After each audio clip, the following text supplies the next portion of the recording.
Dans le Texas aride, ma fille mourait de fièvre. Pour la sauver, j'ai scellé un pacte impensable. J'ai épousé 3 femmes apaches. La poussière. C'était la première chose que je sentais le matin et la dernière chose que je goûtais le soir. Une fine couche rouge qui recouvrait tout. Le bois de la table, le cuir de mes bottes, les poumons de ma fille. Le soleil du Texas cognait sur notre petite ferme, isolée, comme un marteau sur une enclume. Et la terre, craquelée et sèche, ne nous offrait rien d'autre que cette poussière et une solitude écrasante. Depuis la mort de Mary, il y a 2 ans, cette solitude était devenue une créature vivante, assise à table avec nous, me regardant border ma petite Lily chaque soir.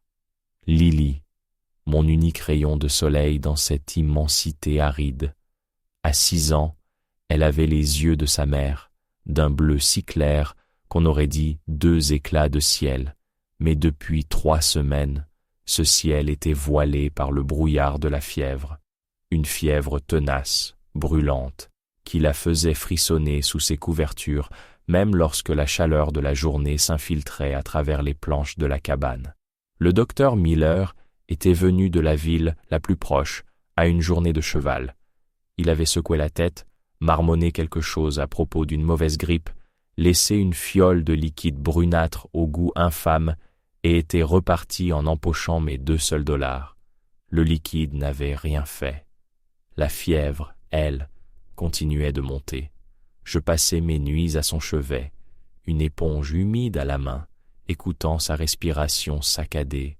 Son petit corps était si fragile. Je la voyais s'affaiblir, ses joues roses devenir cireuses, ses rires se transformer en gémissements faibles. La peur, une peur froide et viscérale, me serrait la gorge. J'avais déjà perdu ma femme, emportée par une fièvre similaire. Je ne pouvais pas perdre ma fille, pas elle. Je me sentais impuissant, inutile. Un rancher sait comment réparer une clôture, comment marquer un veau, comment affronter une tempête. Mais comment combat-on un ennemi invisible qui vous vole votre enfant de l'intérieur? C'est un vieil homme, Silas, un trappeur à moitié fou qui vivait encore plus loin dans les collines, qui m'a mis l'idée en tête. Il était passé pour troquer quelques pots contre de la farine et du sel. Il a vu Lily, allongée sur son petit lit, et son visage ridé s'est assombri. « C'est le feu des esprits », m'a-t-il dit de sa voix rauque. « La médecine de l'homme blanc ne peut rien contre ça. » J'étais à bout. J'aurais écouté le diable en personne s'il m'avait offert une solution. « Que dois-je faire, Silas? Dis-moi. » Il a craché son jus de chic près de la porte. Au-delà de la rivière Rouge, il y a un clan apache, les Chiricahuas. Ils ne sont pas amicaux, mais leur femme médecine, elle connaît les herbes. Elle sait parler aux esprits qui dévorent les enfants. Les apaches. Le mot seul suffisait à glacer le sang de n'importe quel colon. Des histoires de raids, de violences, de fantômes silencieux qui frappaient à la nuit tombée. Mais en regardant le visage de Lily, perlé de sueur, la peur des Apaches semblait bien moins terrible que la peur de la perdre. Ils ne m'aideront jamais, ai-je dit, le désespoir dans la voix. Silas a plissé les yeux. Pas pour de l'argent, mais leur chef, Geronimo, est un homme pragmatique. Son peuple a faim. L'hiver a été rude. Ils ont besoin de bétail, de couverture, et ils ont besoin de s'assurer que les hommes blancs ne sont pas tous des ennemis. Tu as quelque chose à offrir, Jedediah, ta parole, ta protection. Le lendemain, avant l'aube, j'ai laissé Lily aux soins de ma voisine la plus proche, Martha, une veuve qui vivait à 3 heures de route. Je lui ai menti, lui disant que j'allais chercher un autre médecin plus loin à l'est. Puis j'ai sellé mon meilleur cheval, emporté de la viande séchée et une outre d'eau, et j'ai chevauché vers la rivière Rouge. Mon cœur battait la chamade. Chaque ombre me faisait sursauter. Je n'étais qu'un simple rancher, pas un soldat ni un diplomate. J'ai trouvé leur campement après 2 jours de recherche. J'ai été intercepté, bien avant de le voir, par 3 guerriers silencieux qui sont apparus comme s'ils avaient surgi de la terre. Ils m'ont désarmé et m'ont conduit, les mains liées, jusqu'à leur chef. Geronimo était plus petit que ce que les légendes racontaient, mais ses yeux noirs brûlaient d'une intelligence et d'une dureté qui vous transperçaient jusqu'à l'âme. J'ai parlé, avec les quelques mots d'espagnol que je connaissais et beaucoup de gestes. J'ai parlé de ma fille, de la fièvre, j'ai supplié, j'ai offert la moitié de mon troupeau. Il a écouté, impassible, pendant que ces hommes traduisaient. Quand j'ai eu fini, un long silence s'est installé. Puis, il a parlé, une voix grave et lente. Un de ses guerriers m'a traduit. La femme médecine s'appelait Nalin. Elle était sa propre sœur. Elle ne quitterait pas le clan. Surtout pas pour un homme blanc. Mon monde s'est effondré. J'ai senti les larmes me monter aux yeux, des larmes de rage et d'impuissance. Alors que je me préparais à être chassé ou tué, Geronimo a ajouté quelque chose. Le traducteur a froncé les sourcils. Le chef dit « Nalin ne peut pas venir comme une servante. Elle a sa fierté. Elle a aussi 2 jeunes nièces à sa charge, dont les parents ont été tués par des soldats. Elles doivent être protégées. » Je ne comprenais pas. Protégées? Comment? Le chef propose un pacte, un lien de sang. Nalin et ses 2 nièces, Lozène et Dateste, viendront dans ta maison. Elles prendront soin de ta fille. Nalin la guérira. En échange, tu les prendras pour épouses. Toutes les 3. Tu les protégeras, les nourriras, tu les traiteras comme ta famille. Leur sécurité contre la vie de ta fille.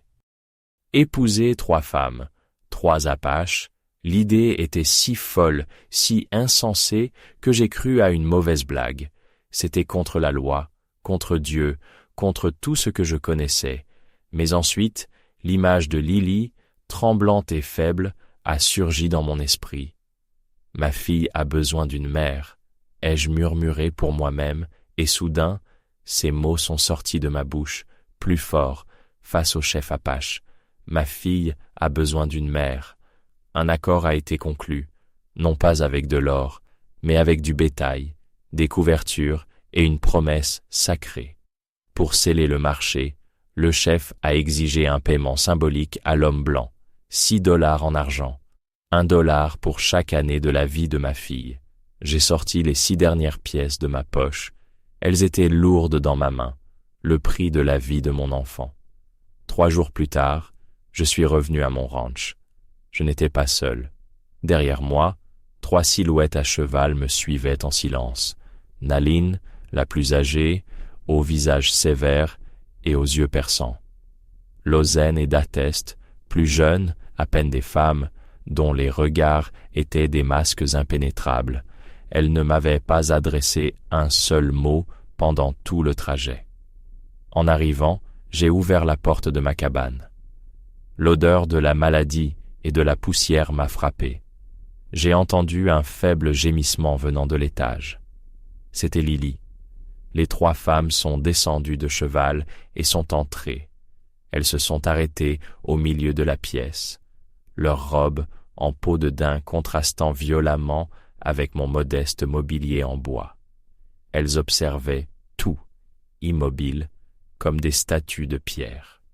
La tension était si épaisse qu'on aurait pu la couper au couteau. J'avais payé $6 et promis le mariage à 3 étrangères pour sauver ma fille. Mais alors que Nalin, sans un regard pour moi, commençait à monter lentement les escaliers vers la chambre de Lily et que les 2 autres se tournaient pour me fixer de leurs yeux sombres et accusateurs, une pensée terrifiante m'a traversé l'esprit. Et si je n'avais pas acheté un remède, mais invité la mort elle-même sous mon toit? Leurs regards ne sciaient pas. C'était un silence de prédateur, un silence qui jugeait et condamnait. Je me sentais nu sous leurs yeux, un intrus dans ma propre maison. Lozène, la plus grande, fit un pas en avant. Son visage était un masque de granit, mais ses mains, fines et puissantes, se crispèrent légèrement sur le couteau qu'elle portait à la ceinture. Dateste, plus petite mais d'une solidité effrayante, semblait prête à le suivre. Je me sentais pris au piège entre les 2 sœurs. leur hostilité silencieuse plus menaçante que n'importe quel cri. C'est Nalin qui a rompu le charme. Sa voix, quand elle est redescendue de la chambre, était calme, mais portait un poids qui a forcé les deux plus jeunes à reculer. L'esprit de l'enfant était presque parti, dit-elle dans sa langue, et D'Ateste traduisit à contre-cœur, les yeux fixés sur le plancher. Nous l'avons rappelé. Pour qu'il ne s'égare plus, nous l'avons lié au nôtre. C'est le seul moyen. Lié, le mot me glaçait le sang. C'est ma fille, elle n'est liée qu'à moi, ai-je protesté, ma voix tremblante de rage et de peur. Nalin a eu un geste qui pouvait être de la pitié ou du mépris. Tu es son sang, nous sommes son souffle. Un corps ne peut vivre sans les deux. Sur ces mots, elle s'est détournée, considérant la conversation comme terminée. Les jours qui ont suivi ont été les plus étranges de ma vie. D'un côté, c'était un miracle. Lily a recouvré ses forces à une vitesse stupéfiante. Le lendemain, elle était assise dans son lit, mangeant un bouillon d'herbe que Nalin lui avait préparé. 2 jours plus tard, elle marchait dans la maison, encore un peu faible, mais ses yeux avaient retrouvé leur éclat. Le rire de ma fille résonnait de nouveau entre ses murs, et chaque note était une bénédiction qui aurait dû me remplir de joie, mais je n'étais pas joyeux. J'étais terrifié, parce que ce n'était plus tout à fait ma Lily. Elle ne quittait pas Nalin d'une semelle, la suivant comme un caneton suit sa mère. Elle s'asseyait en silence pendant des heures, regardant la vieille femme trier des racines et des feuilles séchées. D'Ateste lui tressait les cheveux, non pas en 2 couettes simples comme le faisait Mary, mais en une multitude de petites nattes serrées, ornées de perles et de fils colorés, qu'elle sortait d'une sacoche en cuir. Même Lozen, la guerrière au cœur de pierre, s'était adoucie en sa présence. Je l'ai surprise un jour, assise sur le porche, en train de sculpter une petite figurine de cheval dans un bout de bois pour Lily. Elle le faisait avec une concentration et une tendresse que je ne lui aurais jamais cru possible. Elle formait un cercle autour de ma fille, un cercle impénétrable dont j'étais exclu. Elle lui parlait dans leur langue, une musique douce et gutturale que je ne comprenais pas. Dès que j'entrais dans la pièce, le silence se faisait. Lily me souriait, mais c'était un sourire différent, plus distant. Elle était là, vivante, et en bonne santé, mais une partie d'elle m'avait été volée. Un après-midi, j'ai tenté de reprendre ma place. J'ai sorti le vieux livre d'images de Mary, celui que je lui lisais chaque soir avant qu'elle ne tombe malade. « Viens, mon trésor », ai-je dit d'une voix que je voulais enjouer. « Regarde, tu te souviens de l'histoire du lapin malin ?» Lily a jeté un coup d'œil au livre, puis à D'Ateste, qui était en train de coudre une paire de mocassins à sa taille. « L'histoire du coyote qui a volé le feu est mieux, » a-t-elle dit dans un anglais parfait, avant de se détourner pour retourner observer sa nouvelle amie. Le livre m'est tombé des mains. Le coyote qui a volé le feu. Une de leurs histoires. Mon estomac s'est noué. Ils ne lui avaient pas seulement sauvé la vie. Ils la remodelaient. Ils effaçaient Mary. Ils m'effaçaient. La situation a atteint un point de rupture 1 semaine plus tard. Mon plus proche voisin, un éleveur bourru nommé Abernathy, est passé pour prendre des nouvelles. Quand il a vu les 3 femmes apaches sur mon porche, ses yeux se sont plissés de méfiance. « Jedediah, qu'est-ce que c'est que ça ?» a-t-il grondé, sa main se posant instinctivement près de son revolver. Lozen s'est immédiatement levé, se plaçant entre lui et la porte où se trouvaient D'Ateste et Lily. Son corps était tendu, prêt à bondir. J'ai dû m'interposer, le cœur battant. « Calme-toi, Thomas, ce sont des aides, engagés pour s'occuper de Lily pendant sa convalescence. » Le mensonge avait un goût de cendre dans ma bouche. Abernathy m'a dévisagé, puis a balayé les 3 femmes du regard. « Des aides ? On dirait plutôt une bande de sauvages. Fais attention, Jedediah. Les gens du coin ne vont pas apprécier ça. Avoir des Apaches si près de nos fermes, ça porte malheur. Ça attire les ennuis. » Son avertissement est resté suspendu dans l'air lourd après son départ. Il avait raison. Ce n'était qu'une question de temps avant que le shérif ne vienne poser des questions. Je ne pouvais pas maintenir cette mascarade. Ce soir-là, ma peur s'est transformée en colère. J'ai attendu que Lily soit endormie. Je les ai réunies toutes les trois dans la pièce principale.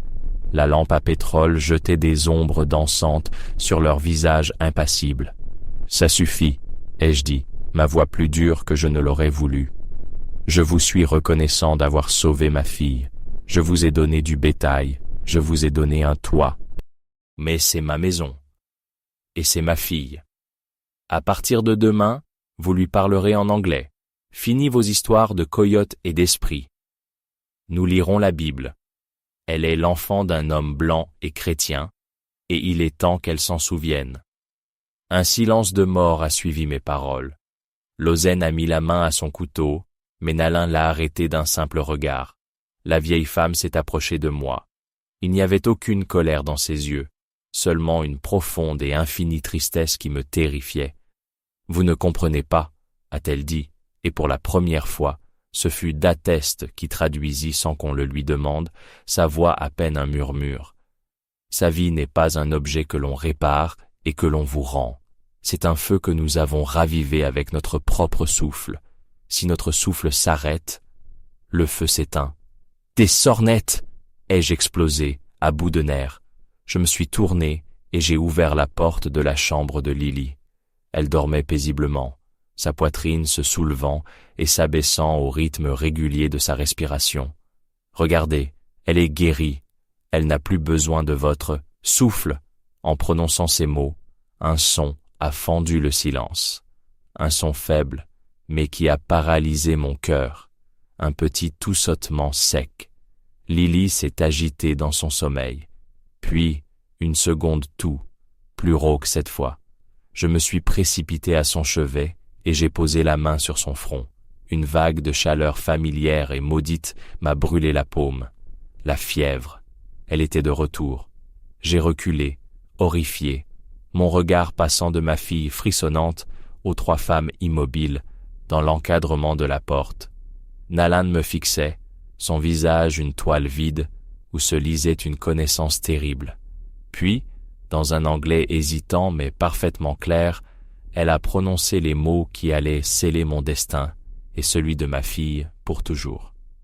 Elle a besoin de nous, chaque jour, chaque nuit. Vous vouliez une mère pour votre enfant, homme blanc. Maintenant, elle en a 3. Le sang s'était retiré de mon visage. La fièvre, ce monstre que je croyais vaincu, était revenu, convoqué par ma propre arrogance. Je suis resté figé, le regard rivé sur le petit corps tremblant de ma fille. Chaque frisson était un coup de poignard dans ma poitrine, chaque toux un écho de mon échec. J'avais défié les esprits, ou la nature, ou quel que soit le nom que l'on donnait à cette force qu'elle commandait, et j'avais perdu. Je me suis lentement retourné vers les 3 femmes. Ma colère était partie, remplacée par une peur abjecte et une résignation totale. J'ai regardé Nalin, et pour la première fois, je n'ai pas vu une étrangère, ni une sorcière. J'ai vu la seule personne sur cette terre maudite qui se tenait entre ma fille et la tombe. J'ai hoché la tête, un mouvement à peine perceptible. C'était une reddition. Je leur livrais mon foyer, ma fille, mon avenir. Je leur livrais mon âme. Sans un mot, Nalin a dépassé mon corps paralysé et est retourné au chevet de Lily. Lozen et D'Atteste se sont postés de chaque côté de la porte, gardiennes silencieuses du sanctuaire qu'était devenue la chambre de ma fille. Je suis redescendu, me suis assis à la table de la cuisine et j'ai posé ma tête entre mes mains. J'ai écouté. J'ai entendu le murmure bas et rythmé de Nalin, un chant qui n'était ni une prière, ni une berceuse, mais quelque chose entre les deux.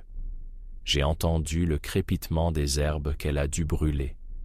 Lentement, très lentement, la toux a cessé. Le silence est revenu, mais ce n'était plus un silence de maladie. C'était un silence de paix, une paix que j'avais achetée au prix fort. Les mois se sont transformés en 1 année, puis 2. Notre vie a trouvé un rythme étrange, une danse complexe entre 2 mondes qui n'auraient jamais dû se rencontrer. Je m'occupais du ranch, du bétail, des clôtures. C'était mon domaine, le monde extérieur, celui du soleil et de la poussière. Elle régnait sur le monde intérieur. La cabane n'était plus tout à fait la mienne. Des pots séchaient sur les murs, des herbes odorantes pendèrent des poutres, et les motifs géométriques qu'elle peignait sur des morceaux de cuir avaient remplacé les vieilles photos de famille. Ma relation avec elles est restée distante, mais elle a changé. Je n'étais plus le maître des lieux, mais un partenaire dans un accord tacite. Je leur devais protection et subsistance. Elles me devaient la vie de ma fille. Ce n'était pas un mariage d'amour, ni même d'amitié. C'était une alliance, forgée dans le désespoir et cimentée par la nécessité. Je les observais. J'ai appris que le silence de Lozen n'était pas de la colère, mais de la vigilance. Elle était le faucon sur la branche, ses yeux balayant constamment l'horizon, protégeant notre petite forteresse de tout danger. J'ai appris que la timidité de Dateste cachait une patience infinie et une habileté incroyable. C'est elle qui raccommodait nos vêtements, qui fabriquait des chaussures si solides et si souples qu'on avait l'impression de marcher pieds nus, qui enseignait à Lily l'art délicat du perlage.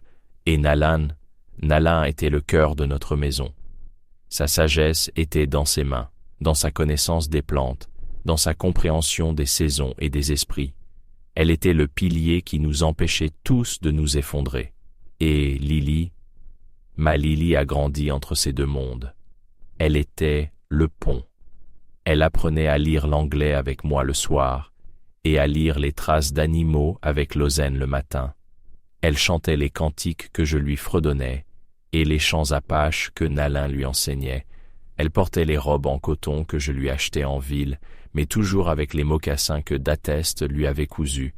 Elle était heureuse, en bonne santé, vivante, et c'était tout ce qui comptait. Lentement, ma peur s'est transformée en respect, et mon respect en une sorte d'affection étrange et silencieuse. Mais le monde extérieur n'oublie pas. Les rumeurs avaient fait leur chemin. Le rancher Jedediah, qui vivait avec 3 squaws, un paria, un traître à sa race. Un jour, la menace qu'Abernathy avait prédite est arrivée. Ils étaient 5, menés par Abernathy lui-même, le shérif à ses côtés. Ils se sont arrêtés devant ma clôture, leur visage dur et plein de reproches. « Jedediah !» a crié le shérif. « Sors de là, on doit te parler. » Je suis sorti sur le porche. Derrière moi, dans l'ombre de la porte, je savais que Lozen tenait son couteau et que Nalin et Dateste se tenaient prêtes avec Lily entre elles. « Qu'est-ce que vous voulez, shérif ?» « On en a assez de tes histoires, Jedediah. Les gens ont peur, on ne peut pas avoir des sauvages qui vivent au milieu de nous. Tu vas nous les remettre.